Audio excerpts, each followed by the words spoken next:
kitu gani, kwa sababu mpaka leo Mheshimiwa Mwenyekiti, hakuna uwezekano wa kumalizika kwa jengo lile, bado bilioni 2 zinahitajika. Mheshimiwa Mwenyekiti, swali langu la pili, pamoja na changamoto ya majengo likiwemo na jengo hilo la mama na mtoto, na ndio maana nikashauri hospitali ile iwekwe iwe ya wilaya na hospitali ya mkoa ijengwe nyingine. Serikali ina mpango gani wa kuhakikisha inaboresha huduma za afya za mkoa wa Tabora, kwa sababu ni mkoa ambao una watu wengi na wanahitaji huduma za afya, badala ya kuwapa rufaa kila siku kwenda Bugando na kuja hospitali ya Benjamin wakati pale tunaambiwa tuna hospitali ya mkoa? Majibu, Mheshimiwa Naibu Waziri. Mheshimiwa, kwanza nimpongeze Mheshimiwa mbunge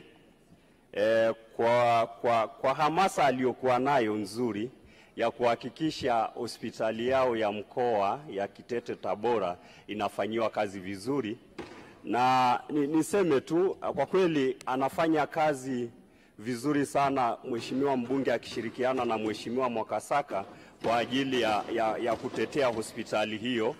Lakini nimtoe mbunge wasiwasi. Kwanza, ulimuona jana waziri wa afya alikwenda kwenye hospitali hiyo, na alikwenda kwa msisitizo wa kuhakikisha kwamba hospitali hiyo sasa haya unayoyasema yanaenda kutatuliwa mara moja kabla ya kufika Februari 2026.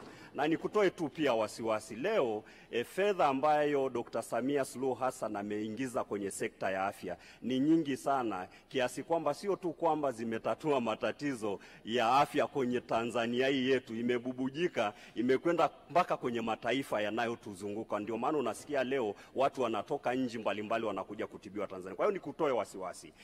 Tunaanza moja, bora nyie mliokuwa na hospitali hiyo ya mkoa ya zamani, wenzenu walikuwa hawana hospitali ya mkoa kabisa na leo wanayo. Sasa usiogope, kila kitu ambacho mnapanga kwenye mkoa wa Tabora kwenye eneo la afya, rais wetu ameshajipanga kwa ajili ya kuhakikisha hayo mambo yanatekelezeka.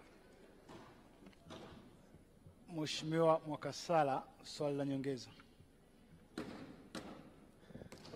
Asante Mheshimiwa Mwenyekiti kwa kunipa nafasi ya kuuliza swali la nyongeza. Bado kuna upungufu mkubwa wa madaktari katika hospitali yetu ya Kitete, na serikali mkoa umetuahidi mtatuongezea madaktari. Mpaka sasa hivi mmeshatuongezea madaktari wangapi bingwa ambao tulikuwa na upungufu nao? Jibu, Mheshimiwa Naibu Waziri. Mheshimiwa Mwenyekiti, huu ni ushahidi unaoonyesha jinsi ambayo hawa Mwaifunga na Mwakasaka wanashirikiana kwa pamoja kuhakikisha hospitali ya Kitete inakuwa imekaa vizuri sana. Na mimi niseme tu, Mheshimiwa Mwakasaka, wewe jana ulimuona Mheshimiwa Waziri amekwenda pale, na unakumbuka sio muda mrefu mimi na wewe tulishirikiana tukaenda kwenye hospitali yenu. Na ili ni kwa sababu kumekuwa kunapelekwa wataalamu mbalimbali kwenye hospitali yetu toka niende pale. Mpaka sasa sina namba kamili, lakini baada ya hapa tuje tukae na wewe ili nikuambie, ili tuweze kuangalia namba kamili nikuambie, nisije nikakwambia namba ambayo sio sahihi. Waheshimiwa, tunaendelea. Wizara ya Maliasili na Utalii, nimuite Mheshimiwa Francis Kumba Ndulane, mbunge wa Kilwa Kaskazini, aulize swali lake.